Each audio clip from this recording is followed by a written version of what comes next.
네, 저는 오늘 위대하신 대제사장이라는 제목으로 하나님의 말씀을 증언하겠습니다. 예수님을 위대하신 대제사장이라는 이름으로 언급한 신약 성경은요, 히브리서가 유일합니다. 따라서 우리는 먼저 히브리서가 어떤 배경에서 쓰였는지를 알아볼 필요가 있습니다. 히브리서는요, 이 책의 이름이 말해주는 대로 어떤 지역교회에 보낸 편지가 아닙니다. 그러니까 히브리서의 대상은 제목 그대로 히브로스, 제목 그대로요, 히브리인, 즉 유대인들입니다. 이게 중요해요. 오늘날 히브리서를 교리적으로 다른 바울 서신들처럼 신약 교회에 적용하려다가 오류를 범하는 경우를 많이 보게 됩니다. 근데 히브리서의 수신 대상은요, 사도 바울이 이방인들에게 그리스도의 복음을 선포해 세운 이방인 신약 교회들이 아니라 히브리인들에게 쓴 편지라는 점을 우리가 가장 먼저 기억해야 됩니다.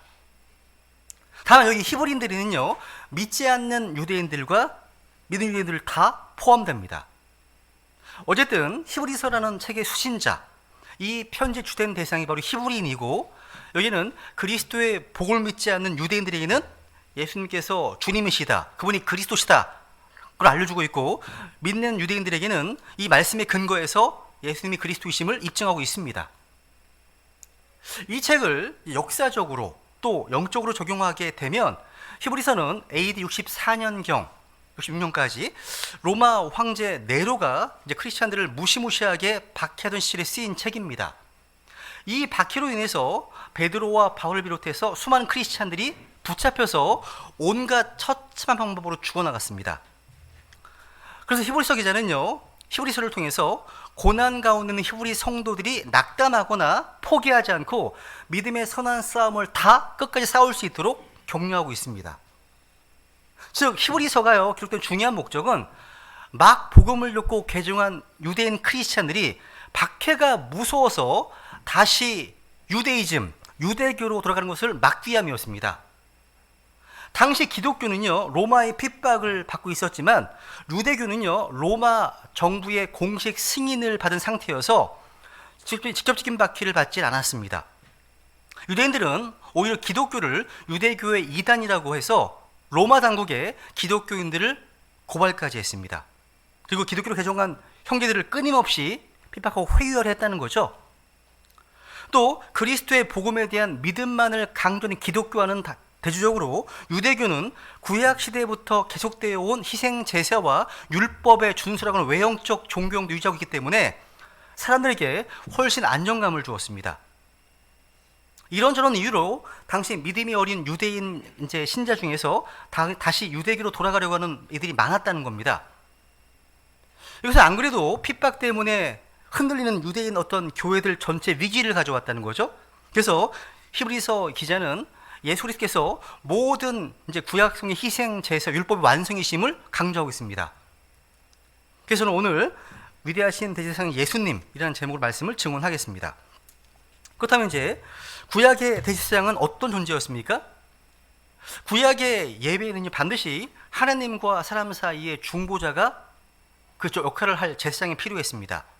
제사장은 백성을 대표해서 하나님 앞에 나아가서 죄 용서를 구하는 중보사역을 했다는 거죠. 그 제사장들을 대표하는 사람이 대제사장입니다. 이 대제사장의 중요한 직무 중 하나가 1년에 한 번 속죄일날 지성소에 들어가서 자신과 이스라엘 온 백성의 죄를 속죄하는 사역을 하는 것이었습니다. 오늘 본문에 보시면 히브리서 5장에 보시면 이 대제사장의 자격에 대해서 이렇게 말씀하고 있습니다. 사람들 가운데 취한 대제사장마다, 다시 한번, 사람들 가운데서 취한 대제사장마다, 그러니까 대제사장의 첫 번째 자격은요, 사람들 가운데서 취한 자여야 한다는 것입니다.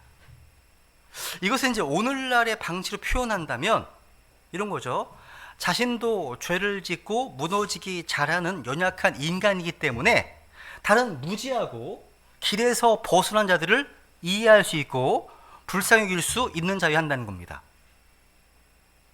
그래서 2절에서 보시면 이는 그 자신도 연약함으로 쌓여있기 때문이라. 따라해보세요. 이는 그 자신도 연약함으로 쌓여있기 때문이라. 즉 자신도 연약한 인간이기 때문에 다른 무지하고 길에서 벗어난 자들을 불쌍히 여길 수 있는 자여 한다는 거죠. 여기 이제 히브리서 5장 1절부터 4절까지는요, 구약의 히브리 백성들 가운데 있던 레위 계열의 제사장 체계를 말합니다. 제사장은 백성들의 죄들로 인해서 예물과 희생물을 드리지만 자기 역시 그들과 전혀 다를 바 없는 연약함을 가진 사람입니다. 그래서 1년에 한 번 백성들을 위해서 속죄제를 드릴 때 제사장은 자기도 먼저, 그러니까 자신을 위해서 먼저 속죄제를 드립니다. 그러니까 자신이 연약함에 쌓여 있고 동일한 성정을 지닌 사람으로 지닌 죄인이기 때문이죠. 여기서 저는 하나님의 섭리가 참 놀랍습니다. 하나님은 하나님과 사람 사이의 중재로 천사를 세우지 않고 죄 많은 사람 중에서 하나를 세우셨습니다. 그 이유는요, 사람만이 사람의 삶을 가장 잘 이해하기 때문입니다. 여러분, 이것이 성경이 말하고 있는 프리스트, 사제, 제사장과 로마 천주교회 프리스트가 다름을 보여주고 있는 겁니다. 천주교회 사제들은 결혼이 금지되었기 때문에 결혼한 천주교도들을 이해할 수가 없을 거예요. 혼인을 안 해봤는데, 그죠? 가정생활이나 자녀 문제나 무슨 상담을 해줄 수 있겠습니까? 결혼해서 자식을 키우면서 속도 끓여보고 병에도 걸려보고 친구에게 배신도 당해보고 인생 여러 가지 기쁨과 슬픔을 겪어본 사람만이 다른 이들의 기쁨과 슬픔도 가장 잘 이해할 것이기 때문이에요. 성경은요, 대제사장에게 너도 그런 연약한 인간 중 하나이기 때문에 대제사장이라고 해서 교만하게 다른 사람의 죄를 정죄하고 다른 사람들 위해 군림하지 말라는 겁니다. 너도 하나님의 용서를 받아야 할 연약한 죄를 깨닫고 백성들의 연약함을 이해하고 그들을 위해서 중보하라는 겁니다. 생각해 보니까요, 목회자는 이런 마음을 품어야 하는 것 같습니다. 설교 준비를 할 때 내가 먼저 나 자신에게 주일에 설교할 내용을 설교해야 됩니다. 내가 먼저 이 말씀으로 부서지고 회개할 것은 회개하기를 기도합니다. 나 자신이 먼저 죄 용서와 은혜를 체험하게 해달라고 기도합니다. 왜냐하면 이 말씀 선포는요, 설교자라고 하는 인격을 통해서 성도들에게 흘러가기 때문이죠. 그러니까 설교하는 내가 먼저 은혜를 받고 변하지 않으면 제 설교에 무슨 힘이 있겠습니까? 이것은 저만의 이야기가 아닙니다. 우리 배단이체들 또한 모두 이런 대제사장의 마음을 품어야 됩니다. 다른 지체들의 잘못된 이야기를 들을 때, 잘못한 얘기를 들을 때 우리의 반응은요, 내 안에도 그런 연약함이 없는지 살피어야 됩니다. 그리고 다른 지체들을 정죄하고 비판하기보다는 이해하고 불쌍히 여겨주고 그 지체들을 바르게 회복시켜주는 데 더 신경 써야 한다는 겁니다. 이것이 성경이 가르치고 있는 영적인 크리스찬의 자세라는 거죠. 여기 사절을 보시면 대제사장의 자격은요, 무엇보다 하나님으로부터 옵니다. 4절 읽습니다. 시작. 이 존귀는 아무도 스스로 취하지 못하며 아론과 같이 하나님의 부르심을 받은 자라야 취할 수 있느니라. 여기 대제사장은요, 존귀, 존귀하다고 합니다. 하나님 주시는 영적 권위가 있기 때문에 사람들이 존경하고 따릅니다. 하나님 부르셨기 때문이죠. 그래서 이것을 탐내서 자기가 하고 싶다고 임으로 대제사장이 될 수 있는 것이 아닙니다. 나는 신앙이 좋고 성경 지식도 있으니까 이만하면 대제사장 할 만하지? 될 수 있는 것도 아닙니다. 어느 날 갑자기 대제사장이 하고 싶어서 나 오늘부터 대제사장 할래요 한다고 되는 게 아닙니다. 능력이 뛰어나고 되는 것도 아니고요, 혈통이 좋다고 되는 것도 아닙니다. 학문이 뛰어나고 되는 것도 아니죠, 그죠? 인기 투표를 해서 너 오늘부터 대제사장 해 되는 것도 아닙니다. 대제사장이랑 이 존귀는요, 아무도 스스로 취하지 못합니다. 아론과 같이 하나님의 부르심을 받은 자리에 취할 수 있습니다. 한마디로 하나님의 부르심이 있어야 한다는 얘기죠. 하나님께서 모세의 형 아론을 부르셔서 대제사장으로 삼으셨습니다. 그래서 하나님께서 아론을 세우신 이래로 대제사장직은요, 아론의 자손인 레위인들만이 이어갈 수 있었습니다. 그런데 5절을 보세요. 5절 읽습니다. 시작.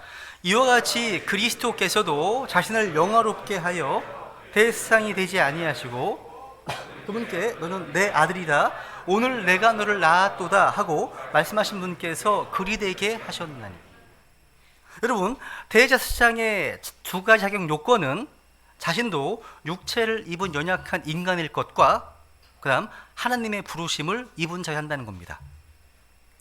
인간의 육체를 입고 오신 예수님은 이 두 가지 자격 요건을 다 충족하셨습니다. 그러면서도 예수님은 하나님이셨기 때문에 지금껏 존재했던 수많은 구약의 대제사장들과는 비교할 수 없는 탁월한 존재셨습니다. 하나님은 예수님에게 너는 내 아들이라 오늘 내가 너를 낳았도다 라고 하셨죠. 예수님은 하나님의 낳으신 아들이십니다. 하나님은요, 천사들 중에 그 누구도 낳지 않으셨습니다. 하나님께서 낳았다고 하신 한 아들은 바로 예수 그리스도 한 분이십니다. 하나님은 여러 차례 예수님을 걸어서 그는 내 사랑하는 아들이라 공개적으로 확증해 주셨습니다. 하나님은 예수님을 주요 그리스도라고 삼으실 뿐만 아니라 그분을 대제사장으로 삼으셨습니다. 여러분, 구약에 보시면요, 아론의 자손인 이 레위인 출신의 수많은 인간 대제사장들이 있었습니다. 그들은 모두 자신들도 죄의 사함을 받아야 하는 불완전한 존재들, 아담의 후손들이었습니다. 그런데 예수님은 죄가 전혀 없으신 하나님의 아들이시기 때문에 예수님을 대제사장으로 세우신 하나님의 부르심은 다른 이들 향하시는 부르심은 차원이 다릅니다. 차원이 달라요. 여기 4장 14절을 보세요. 읽습니다. 시작. 그런즉 우리에게 위대하신 대제사장 곧 하늘들로 들어가신 하나님의 아들 예수님께서 우리에게 계시니 우리가 우리의 신앙 고백을 굳게 붙들자. 와. 이 말씀은요, 예수님의 대제사장 직무 수행이 이 땅에서가 아닌 하늘에서 이루어지고 있음을 나타냅니다. 주께서는 이미 하늘로 돌아가셨고 하나님의 왕자 우편에 앉아 계십니다. 예수님께서 오시기 전 구약시대 대제사장은요, 매년 속죄일마다 자신의 죄와 온 백성의 죄에 대해 속죄하기 위해서 하나님께 희생제물과 속죄 헌물을 바쳐 제사를 지냈습니다. 예수님도 우리의 죄를 대속하기 위해서 속죄 헌물을 드려야 했죠. 그런데 예수님이 드린 속죄 헌물은 바로 자기 자신이었다는 거죠. 그죠? 구약시대는요, 어떤 사람의 죄를 위해서 한 마리의 속죄 양을 드렸는데 그것도 매년 죄를 지을 때마다 새로운 희생물을 드려야 했습니다. 구약시대의 속죄 제사가 잘못되었다는 게 아니라 그런 식으로 속죄 제사를 해서는 온 세상의 양들을 다 죽여도 모자랄 것이고 그것이 끝없이 계속되어야 하기 때문에 너무나 힘든 일이었다는 겁니다. 구약시대에는요, 짐승 한 마리로는 흠이 있고 한계가 있음을 보여주고 있습니다. 그러나 그리스도께서는요, 단 한 번의 십자가 죽으심으로 모든 사람의 과거와 현재와 미래의 죄에 대해서 속죄하셨습니다. 예수님의 피가 그만큼 귀한 가치가 있었기 때문이죠. 예수님의 보혈로 드린 희생제사는요, 양들을 잡아드린 구약시대 모든 제사들의 실체였고 완성품이었습니다. 또 인간 제사장들은요, 불완전해서요, 연약해서 다른 사람들을 온전히 도울 수 없었지만 예수님은 우리를 능히 도울 수 있는 하나님이셨습니다. 완전한 하나님. 인간 제사장들은 늙고 수명이 다해서 죽고 나면 더는 그 사명을 감당할 수 없지만 영원하신 예수님은요, 영원히 그 사명을 감당할 수 있습니다. 우리는 언제든지 예수님을 통해서 은혜의 왕자 앞으로 나갈 수 있는 거죠. 누군가 그런 말을 했어요. 하나님은 너무나 위대하시고 크신 분이시다. 전능하신 분이시다. 그래서 우리 같은 가난하고 비참한 인간들에게는 아무 관심이 없을 것이다라고요. 그런데 우리 크리스찬들은 하나님께서 죄인들을 사랑하셔서 그들을 대신해서 자기 독생자를 십자가의 피를 죽도록 내어주셨다라는 놀라운 복음으로 그러한 질문에 답변해 줄 수 있어야 됩니다. 하나님께서는요, 이 악하고 음란한 세상, 시험과 유혹이 계속되는 세상, 이 세상 속에 살고 있는 우리 크리스찬들을 위해서 은혜로운 대비책을 제공해 주셨습니다. 바로 하나님의 아들께서 성육신하셔서 그 몸으로 죽으시고 부활하셨고 하늘로 승천하셨고 하나님의 우편에 우리 대제사장으로 앉아 계시기 때문입니다. 하나님의 아들 예수님, 한번 따라해 보실래요? 하나님의 아들 예수님. 성경께서는요, 하나님의 아들 그리스도라고 말씀하지 않습니다. 하나님의 아들 예수님이라고 증언하고 있습니다. 예수라고 하는 이름은 이 땅에서의 이름입니다. 예수님은 자신의 형제들과 같이 모든 점에서 시험을 받으셨습니다. 우리가 경험하는 동일한 시험을 받으셨습니다. 모든 시험에서 승리하셨습니다. 이 예수님께서 우리를 위해 중보하고 계십니다. 우리를 동정하십니다. 우리의 모든 필요를 알고 계십니다. 주님께서는 세상과 육신과 마귀와 죽음과 지옥과 무덤을 정복하셨습니다. 그리고 지금은 우리의 위대하시고 영원하시며 결코 죽지 않으시는 대제사장이 되셨습니다. 이것을 오늘 본문에서는요, 멜기세덱의 계통에 따른 대제사장이라고 부르고 있습니다. 이 5장 10절을 보세요. 10절. 히브리서 5장 10절. 읽습니다. 시작. 하나님에 의해 멜기세덱의 계통에 따른 대제사장이라 불리셨느니라. 자, 여기서 예수님은요, 하나님께 멜기세덱의 계통에 따른 대제사장이라 부르셨다고 했습니다. 예수님은 육신적으로는 유다 지파의 가문인데 어떻게 레위 지파만이 될 수 있는 대제사장이 될 수 있습니까? 그 답변이 이겁니다. 예수님은 레위 계통을 따르는 것이 아니라 멜기세덱 계통을 따른 대제사장이 되셨습니다. 도대체 멜기세덱이 누굽니까? 성경에는 수많은 인물들이 있지만 가장 신비에 가진 인물이 있다면 단연 멜기세덱입니다. 멜기세덱은 전쟁에서 돌아오는 아브라함을 맞으러 나온 살렘 왕으로 창세기 14장에 보시면 소개하고 있습니다. 거기 보시면 살렘 왕 멜기세덱이요, 전쟁에서 왕들을 살육하고 돌아온 아브라함에게 빵과 포도즙을 가지고 나왔습니다. 빵과 포도즙. 이 빵과 포도즙은 예수 그리스도께서 십자가를 앞두고 제정하신 주의 만찬의 핵심이죠. 주께서는 빵을 들고서 받아서 먹으라, 이것은 내 몸이다 하셨습니다. 또 포도즙 잔을 들고서는 이것은 죄들의 사면을 얻게 하려고 많은 사람을 위해 흘린 나의 피, 곧 새 상속 언약의 피라고 하셨습니다. 멜기세덱은요, 아브라함에게 복을 빚어달라고 한 것이 아니라 도리어 아브라함을 축복했습니다. 축복은요, 낮은 자가 큰 자에게 받는 거잖아요. 유대인들의 전통에 의하면 멜기세덱은 노아의 아들 셈이라고 합니다. 근데 이것은 전혀 사실 무근입니다. 잘못입니다. 히브리서에 의하면 멜기세덱은요, 셈과 달리 족보나 가계가 전혀 없어요. 아버지도 없고 어머니도 없고 혈통도 없고 날들의 시작 끝도 없습니다. 그런 자예요. 셈일 수가 없죠. 아브라함은 멜기세덱에게 축복을 받았고 그에게 자기의 10분의 1을 드렸습니다. 7장, 히브리서 7장에 보시면 더 자세히 설명하고 있습니다. 한번 읽어볼까요? 시작. 이 멜기세덱은 살렘 왕이요 지극히 높으신 하나님의 제사장이었는데 그가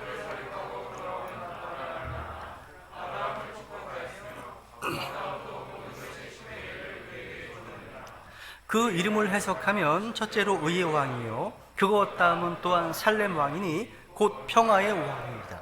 그는 아버지도 없고 어머니도 없고 혈통도 없고 날들의 시작도 없고 오히려 하나님의 아들과 같이 되어 계속해서 제사장으로 있느니라.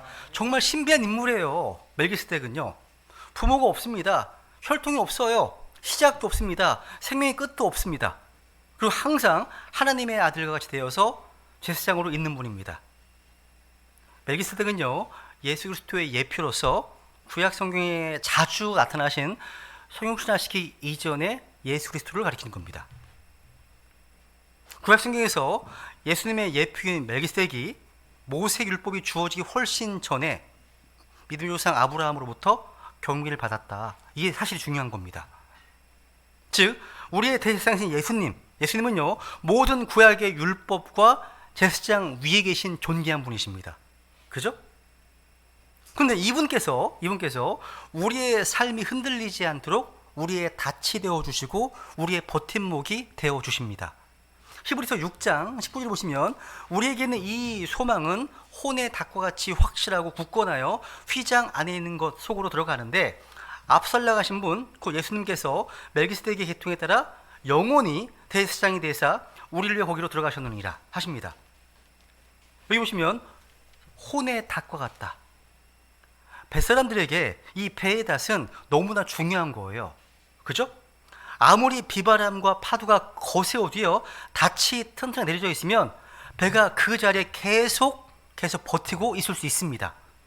중요한 거죠, 엄청. 마찬가지입니다. 우리의 대제사장이신 예수님께서 우리의 혼의 닷이 되셔서 인생의 그 어떠한 비바람도 우리를 무너뜨리지 못하게 붙들어 주십니다.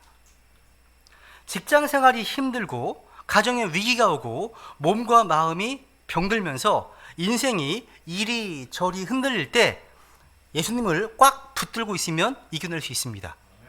그분이 우리의 닻이시기 때문에 우리는 우리의 대제사장이신 예수님을 통해서 언제 어디서나 담대하게 하나님 영광 앞으로 나아갈 수 있게 되었습니다.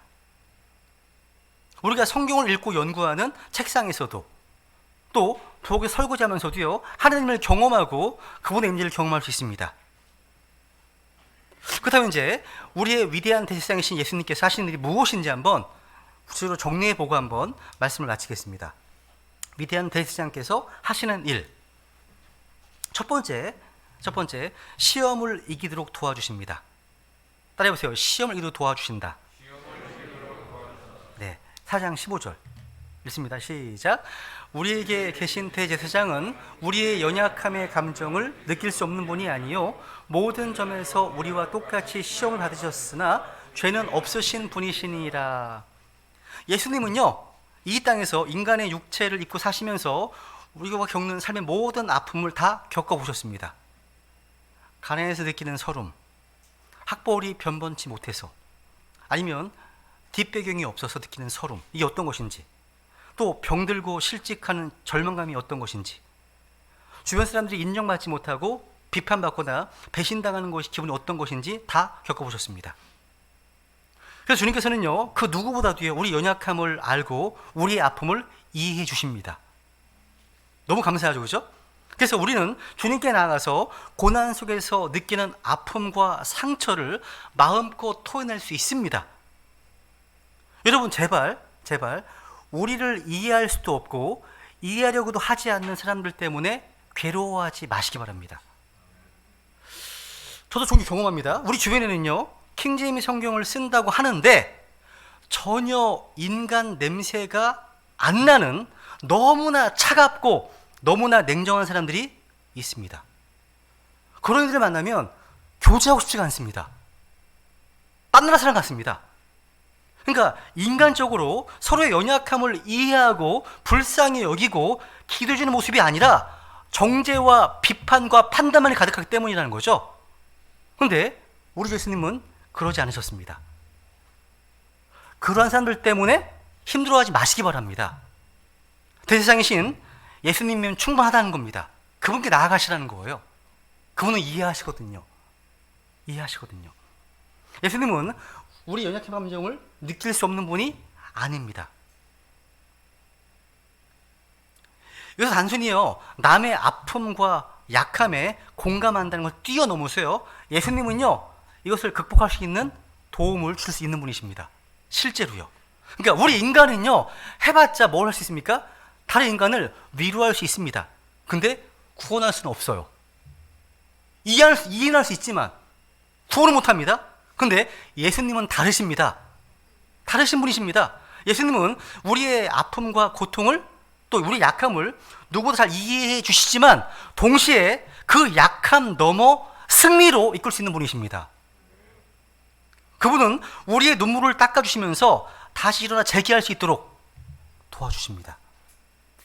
그러니까 우리에게 힐링을 주시면서 또 승리를 주시는 분이시 바로 예수님이십니다. 특히 예수님은요, 하나님의 사람들이 겪는 영적 시험들을 다 겪어보셨습니다. 주님께서 공생을 시작하실 때 기억하십니까? 먼저 예수님은요, 요단강에서 하늘문이 열리고 성령님께서 비둘기처럼 임하셨습니다. 그리고 하늘 아버지로부터 축복의 어떤 메시지를 들으셨습니다. 거룩한 체험을 했잖아요. 그러고 나서 바로 누가복음 4장에 보시면 성령님에게 인도를 받아서 시험을 받으셨다고 기록되어 있습니다. 시험. 그러니까 이런 영적 시험은요, 꼭 우리가 뭘 잘못해서 받는 게 아니에요. 만약 그렇다면 예수님이 왜 시험을 받으셨겠습니까? 그러니까 우리가 성경도 열심히 읽고 기도도 열심히 하고 복음전도 열심히 하고 은혜도 많이 받았는데 왜 시험이 오나 생각하지 마시기 바랍니다. 예수님께서도 요단강에서 놀라운 체험을 하시고 마귀의 시험 받으셨습니다. 오히려 은혜가 충만할 때 더 깨어 있어야 돼요. 특히 주일날 저녁에요. 주일날 저녁에. 그때 더 경계하셔야 됩니다. 여러분, 예수님께서 받으신 첫 번째 시험이 뭐였습니까? 돌을 명하여 빵이 되게 하는 거였습니다. 이 말은요, 하나님을 이용해서 너의 필요를 채워라는 겁니다. 그러니까 사탄은요, 우리가 가장 약할 때 그 약점을 치고 들어와요. 예수님은 40일 동안 굶주린 상태입니다. 배부른 사람에게 빵 얘기를 아무리 해봐야 소용이 없습니다. 근데 배고픈 사람은 다르죠. 3일만 굶어보세요. 흰쌀밥 얘기만 나와도 군침이 돕니다. 지금 예수님은 몹시 굶주셨기 때문에 당연히 빵 얘기만 나와도 군침이 도셨을 겁니다. 바로 그때 마귀는 예수님에게 하나님의 권능을 자기 자신을 위해서 사용하려 유혹했습니다. 지금 여러분, 살면서 제일 화급한 문제가 먹고 사는 문제임을 다 경험하시잖아요. 그럴 때 그것은 우리 주님께서도 먼저 겪어보시고 돌파하신 시험임을 기억하셔야 됩니다. 마태복음 4장 말씀대로요, 사람이 빵으로만 살 것이 아니요 하나님께서는 모든 말씀 살 것이다. 이 말씀을 붙잡고 그 시험을 이겨내야 한다는 겁니다. 또 마귀는 두 번째 뭐였습니까? 예수님을요 천하만국을 다 보여주면서 높은 곳으로 올라가가지고 다 보여주면서 자기에게 경배하면 다 주겠다. 한마디로 빠른 성공에 대한 유혹이 무서운 거예요. 우리는 인스턴트 문화, 스피드 시대에 살고 있습니다. 우리나라 사람 정말 급하잖아요. 뭐든지 순식간에 해치우고 싶어 합니다. 성공도 승리도 사랑도 다 빠르게 이루고 싶어 하잖아요. 마귀는 빨리 성공하려고 하는 우리의 심령을 잘 알고 있습니다. 마귀는요, 하나님이 약속한 것보다 더 좋아 보이는 것을 하나님이 약속한 것보다 더 빠른 방법으로 주겠다는 겁니다. 고난을 포기하고 십자가를 포기하고 영리하게 살라는 거예요. 그런데 예수님은 마귀의 제안을 이런 자에 거절하셨습니다. 자기에게 준 소명의 자리를 떠나지 않으셨습니다. 하나님의 일을 할 때 세상 방법으로 하지 않습니다. 그러니까 느리고 힘들다 해도 하나님의 방법으로 하나님의 타이밍에 따라 섬겼습니다. 그래서 예수님은 그 험한 십자가의 일을 택하신 거예요.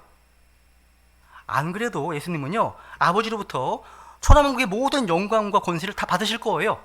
단 십자가를 통해서 받으실 겁니다.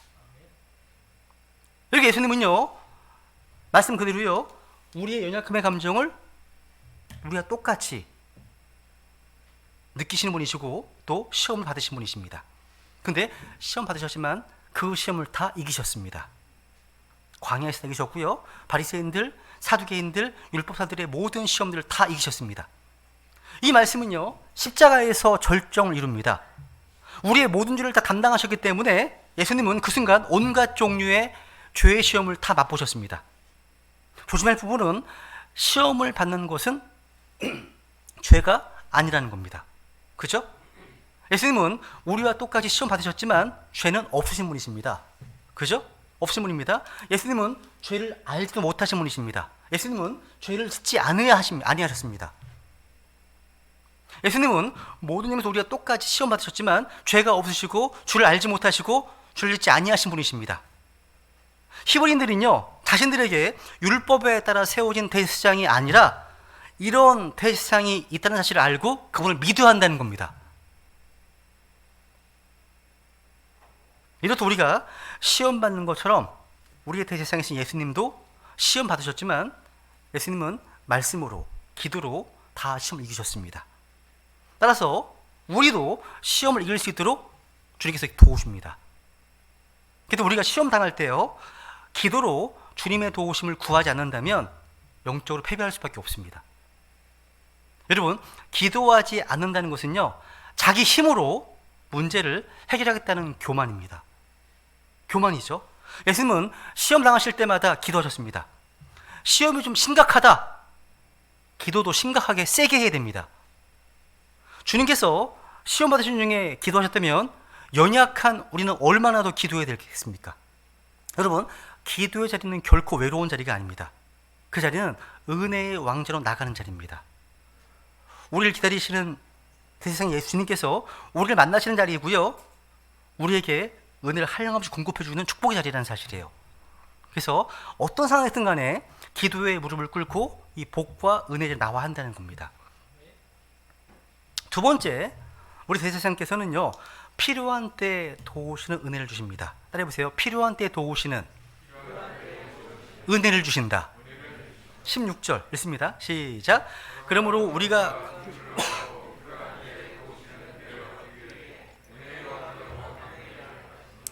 와, 어떤 왕자입니까? 은혜의 왕자네요. 그러니까 구원받은 성도들에게 그분의 왕자는 은혜의 왕자입니다. 근데 구원받지 못한 자들에게 그분의 왕자는 심판의 왕자입니다. 우리는 언제든지 은혜의 왕자로 나아갈 수 있습니다. 히브리서 기자는요, 동족 히브리인들에게 예루살렘 성전 제단으로 나가라고 하지 않습니다. 은혜의 왕자로 담대히 나아가라고 합니다. 주님께 나아갈 담대함은요, 주님께서 흘리신 피가 있기 때문에 가능한 거예요. 피가 있기 때문에. 여기 이제 주목해 보세요. 필요한 때에 도우시는 은혜. 다시 한번, 필요한 때에 도우시는 은혜. 이거 주목해 보세요. 즉, 우리가 간절히 도움이 필요할 정확한 때를 말합니다. 맞죠? 그러니까 하나님의 은혜가요, 정확한 타이밍에 주어진다는 것을 성경이 말씀하고 있습니다. 이게요, 놀랍지 않습니까? 그죠? 꼭 필요할 순간에 얻는 도움, 이것보다 더 감사한 일은 없습니다. 우리가 하나님 앞에 나아갈 때 그런 은혜를 얻는다는 것은요, 참 놀라운 일입니다. 여러분, 기도를 안 하는 사람들은요, 에이, 우연의 일치지, 이렇게 말할 수 있습니다. 아니면 내가 노력한 결과지 라고 말할 수도 있습니다. 그런데 다른 순간에 일어날 수 있었던 그 일이 왜 하필 우리가 간절히 기도할 때 일어났는지 하나님의 은혜의 응답이라는 말로 밖에는 설명할 길이 없습니다. 며칠 전에 저희 둘째 상현이하고요, 그런 얘기를 했습니다. 상현이는요, 초등학교 저학년 때부터 이 손가락 마디마디에 사마귀가 나기 시작하면서 이제 막 번지기 시작하는 겁니다. 그 손바닥에도 나고 손목에도 나고 나중에는 발가락까지 이렇게 나기 시작했습니다. 점점 번지기 이제 시작하는데 이제 너무 심해지니까 피부과에 가서 마취 크림을 바르고 절제하는 수술을 받기도 하고 냉동 치료도 하고 레이저를 쏘기도 하고 했는데 번지는 속도가 훨씬 빠른 겁니다. 너무 빠른 거죠. 사마귀가 너무 커요. 손 마디마디 너무 큽니다. 그래서 이렇게 다 시도해도 안 돼서 교회에 공동 기도 제목에 올렸습니다. 수요 기도 제목에 올렸습니다. 제가 올렸어요. 근데 교회에서 함께 기도하고 나서 정말 놀랍게도요, 변화가 생기기 시작했습니다. 기도하고 나서 그 다음 날부터 시작해가지고요, 하나씩 사마귀가 떨어져 나가기 시작하면서 일주일 만에 순간에 다 사라졌습니다. 그때 어렸던 상인이가 했던 말이 지금 잊혀지지가 않습니다. 아빠, 기도하니까 사마귀가 다 사라졌어. 이건 절대 우연일 수 없어. 내 자신 너무 잘 알고 있어. 이렇게 말했던 기억이 나요. 아빠가 우연이 아니야. 이런 기억이 납니다. 그리고 맞습니다. 하나님께서는요, 하나님의 자녀에게 어느 때에 무엇이 꼭 있어야 하는지를 다 아십니다. 그걸 믿기 때문에 우리는 은혜의 왕자 앞에 담대히 나아가는 거죠. 그때가 필요하, 그죠? 은혜의 왕 담대히 나아가라. 마지막 세 번째로요, 주님께서는요, 우리를 위해서 중보 기도하십니다. 그죠? 대제사장은요, 백성 관양세를 중보하는 자예요. 그래서 그 중요한 사명이 뭡니까?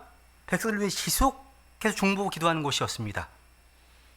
예수님이 이 땅에 계셨을 때부터 주님의 기도는요, 너무나 간절했습니다. 한번 히브리서 5장 7절 읽어볼까요? 시작. 그분께서는 친히 육체로 거하시던 때에 자기를 사망으로부터 구원할 수 있는 분께 강렬한 부르짖음과 눈물로 기도와 간구를 드리셨고 친히 두려워하셨으므로 하나님께서 그 말을 들으셨느니라. 예수님은 이 땅에 계셨을 때요, 강렬한 부르짖음과 눈물로 기도와 간구를 드리셨다라고 말씀하고 있습니다. 이것은 주님께서 십자가 들어가시기 전날 밤 겟세마네에서 드리셨던 간절한 기도를 표현한 겁니다. 여기 보면 자기를 사망으로부터 구원할 수 있는 분께, 사망으로부터 밑줄. 예수님은요, 자신이 죽음을 피하거나 없애달라고 부르짖은 것이 아닙니다. 주님께서는요, 자신이 죽어야 한다는 것과 어떤 죽음으로 죽을지를 알고 계셨습니다. 그러니까 사망으로부터의 구원이지 죽임당하는 것의 구원이 아닙니다. 사망으로부터의 구원이란 죽음을 전제로 하는 것이고요, 부활을 구한 겁니다. 부활. 겟세마네에서 강렬하게 부르짖는 그분의 기도는요, 사망으로부터의 구원, 즉 부활에 관한 것이었습니다. 우리 주님께서는 잔을 옮기실 것을 구하면서 자신의 뜻이 아니라 아버지 뜻대로 되기를 간구했습니다. 아버지 뜻은 뭐였습니까? 잔을 옮기는 게 아닙니다. 그 잔을 마시는 것이었습니다. 주님께서는 아버지 뜻을 구하고 거기에 순종하셨습니다. 주님께서는, 하나님께서는 그 기도를 들으셨습니다. 예수님은 사망으로부터 건짐을 받으셨거든요. 그죠? 여러분, 구약의 대제사장은요, 주님 앞에 나올 때 항상 가슴에 판결의 흉패를 차고 나왔습니다. 판결의 흉패. 그 흉패는요, 이스라엘 12지파를 상징하는 보석들이 박혀 있었습니다. 대제사장은 그 보석들을 가슴에 간직한 채 12지파의 이름을 부르면서 하나님께 중보기도 했습니다. 12지파의 이름뿐 아니라 지파들이 처한 각각의 독특한 사정을 주님께 아뢰며 기도했다는 거죠.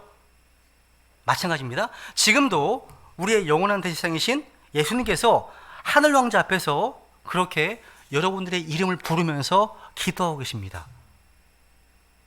한 분 한 분 기도하신다는 거죠. 그래서 히브리서 7장 읽습니다. 시작.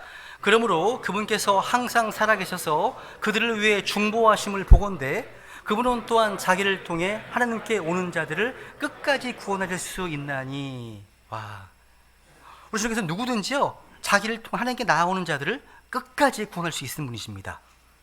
로마서 8장에 보시면요, 정죄하는 자가 누구냐? 죽으신 분은 그리스도시요 다시 일어나신 분도 그리스도신데 그분께서는 바로 하나님 오른쪽에 계시며 또한 우리를 위해 중보하시니라.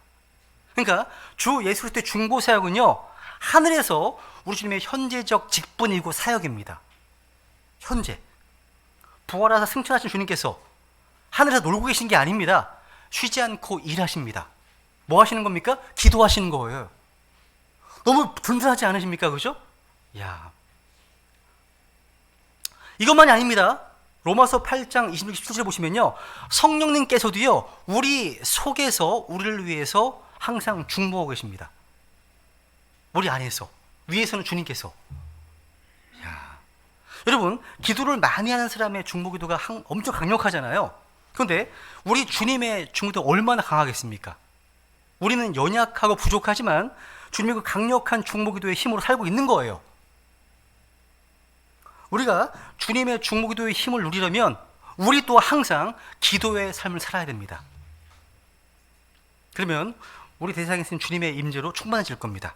우리 이 시간 우리의 위대한 대상이신 주님을 부를 때 구약의 모든 희생제사와 율법이 주님을 통해 완성되었음을 주님 감사하십시오.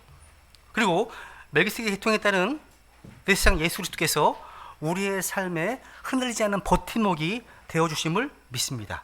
그리고 우리의 모든 시험에서 우리를 지켜주시고 필요한 때 도우시는 은혜를 주시고 지금도 우리를 위하여 중보하신 예수님으로 인해서 오늘도 우리가 승리하며 살 수 있음을 고백하며 주님께 감사하고 주님께 은혜를 구하는 시간을 갖겠습니다. 기도하시겠습니다.